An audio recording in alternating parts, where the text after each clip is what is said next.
আমরা এখানে আরো কতদিন থাকবো? আমার কাজ শেষ হতে আরো সপ্তাহখানি লাগবে। কেন, তোর কি বোরিং লাগছে?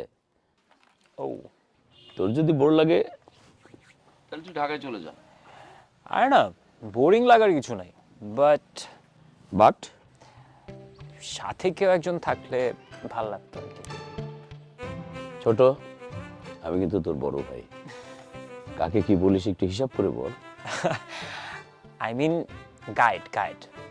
ও গাইড, আরে বাহ, এটা তো আগে বলবি, এটা কোনো ব্যাপার না। অজগর, আমাদের জন্য কফিটা নিয়ে আয় তো। অজগর না। বাহ, থ্যাংক ইউ। আমি জানি তোর নাম আজগর, কিন্তু তোর এই ড্রেস আপ দেখে অজগরের মতো মনে হইতেছে। এই শীতের মধ্যে তুই কেমনে একটা খালি টি শার্ট পরে বসে আছিস? সামনে তো আগুন জ্বলতেছে, ভালো লাগতেছে না? ও হ্যাঁ, ও তাই না? তুই ঘরে থাকলে এই আগুন ওইখানে চলে যাচ্ছে। আচ্ছা শোন, বেশি কথা বলার দরকার নাই।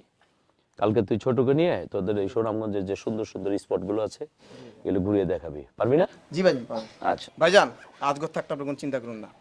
কাল সকালে হাওরের নীলাদি লেক, জাদুকাটা নদী, শিমুল বাগান লেক আপনি সব ঘুরে দেখাবো কালকে সকালে। ও, আসলে বেশি কথা বলা লোক না আমার একদম পছন্দ না। প্রয়োজন হলে বলবো, নো ওয়ারিস।